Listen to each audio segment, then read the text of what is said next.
নাফিসার জন্য ওটস কেনা হয়েছিল। নাফিসা প্রত্যেকদিন সকালবেলা ওকে খুব সুন্দর করে ওটসটা ফ্রুট দিয়ে এবং হানি কিছুতে বানাই দিতাম। বাট হঠাৎই নাফিসা বলল, মামুনি আমি আর ওটস খাবো না। তখন মেহেজাবিন বলল, যাক তুই খাবি না তাতে কি হয়েছে, আমার লাভ। যেহেতু মেহেজাবিনের লাভ, তার মানে সে নিশ্চয়ই কিছু একটা বানাবে। আর সে আমাকে বলল, মামুনি তুমি না একদিন ওটস দিয়ে চটপটা একটা চাপটি পরোটা করেছিলে, ওটা করে দাও। তা আমি বললাম ওকে ফাইন, যেই কথা সেই কাজ, করতে তো আমার হবেই। সো নিয়ে নিছি ওটস। এখন ওটসটা দিয়ে দেবো ব্লেন্ডারের ভিতরে।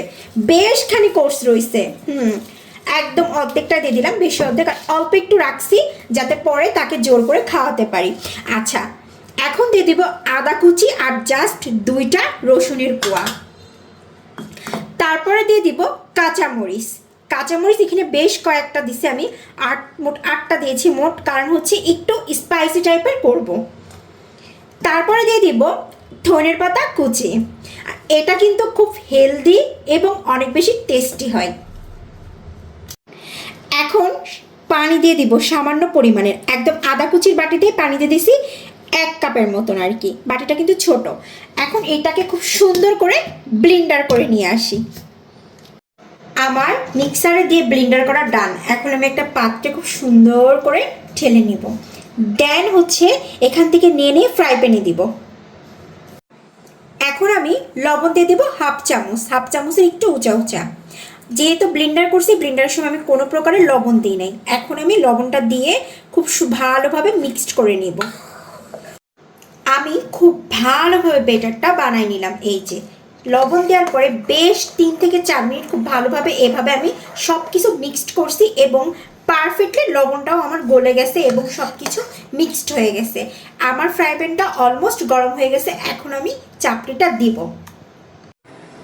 এখন আমি দিচ্ছি, আমার ফ্রাই প্যানটা পারফেক্টভাবে গরম হয়ে গেছে। এই জন্য এখানে একটা কথা বলি, এই ওটসের চাপড়ি পিঠাটা খেতে অনেক মজা হয় এবং এত বেশি টেস্ট হয় বলার বাহিরে। মাস্ট ট্রাই, যারা বাসায় ওটস আছে তারা অবশ্যই ট্রাই করবেন। আর চুলার আঁচটা একদম মিডিয়াম রাখবেন, রেখে খুব সুন্দর করে এইভাবে গোল করে দিয়ে দিবেন। আমি কিন্তু এই নিয়ে 4 থেকে 5 বার খেলাম, কারণ আমার কাছে কিন্তু খুব মজা লাগে। কারণ বাসায় নাফিসার জন্য আমরা নিয়ে আসি ওটস, সো তখন ওর কাছ থেকে আমরা মেরে নিই। আমার চাপড়িটার ওই পাশ হয়ে গেছে, এখন উল্টে দিব। এই যে খুব সুন্দর করে ওই পাশটা হয়ে আসছে। এখন এই পাশটাও সেম এভাবে হালকা হালকা করে হওয়াবো। এবং মেহেজাবিন একটু এরকম লেগে লেগে থাকলে, চাপড়িটা পোড়া পোড়া থাকলে মেহেজাবিনের চাটনি দিয়ে খেতে খুব বেশি পছন্দ করে, তাই হালকা একটু লাগানো লাগানো করে ভাব করলাম, যেহেতু ওর পছন্দের জিনিস বানাচ্ছি এবং এর সাথে খেতে একটা চাটনিও তৈরি করব। সেই রেসিপিটাও একসাথে আপনাদেরকে দেখিয়ে দিব। ওহ, যে স্বাদ, আপনারা মাস্ট ট্রাই করবেন। আমার কিন্তু প্রথম চাপড়িটা খুব সুন্দরভাবে ডান কমপ্লিট হয়ে গেছে, একদম পারফেক্ট। চাপড়ি বলেও ভুল হবে, একদম রুটির মতন হয়েছে। এখন একইভাবে নেক্সট আরেকটা দিয়ে দিব।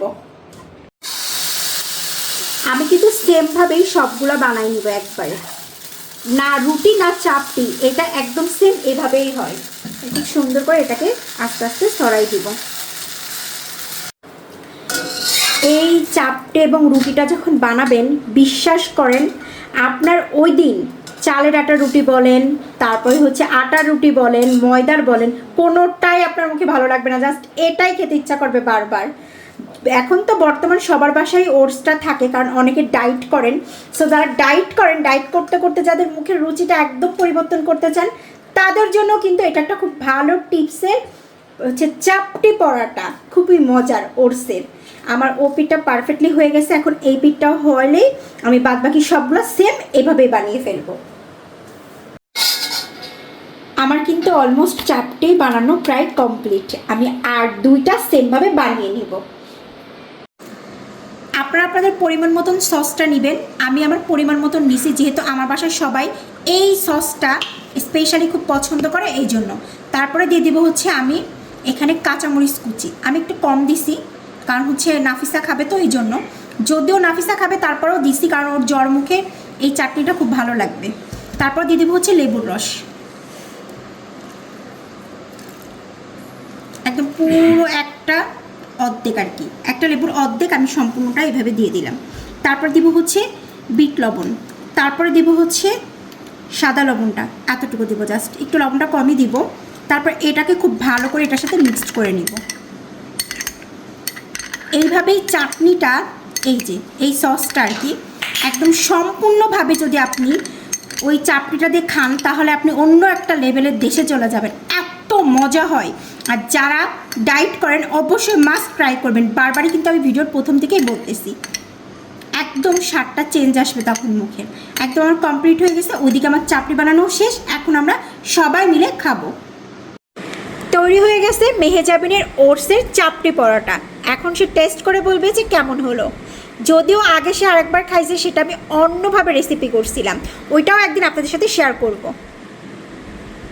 এটার ভিতর থেকে একটা ধনেপাতার স্মেল আসতেছে, আর তুমি যেটা ওটস দিয়ে বানাইছো সেটা মনেই হইতেছে না, আর অনেক মজা হয়েছে। হ্যাঁ, এটা সত্যি কথা, ওটস দিয়ে বানাইছেন এটা কোনোভাবে কেউ ধরতে পারবে না। আমি আমার একজনকে খাওয়াইলাম, খুব পছন্দের মানুষ, সে ক্যামেরার সামনে আসে না, সে আমাকে বলতেছে এটা নাকি আমি হচ্ছে ময়দা, চালের গুঁড়ো, আটায় 3টা মিক্সড করে বানাইছি, এই জন্য এত মজা হয়েছে। বাট যখন তাকে বললাম ওটস দিয়ে বানাইছি, সে তো বিশ্বাসই করতেছে না। অবশ্যই আপনারা ট্রাই করবেন।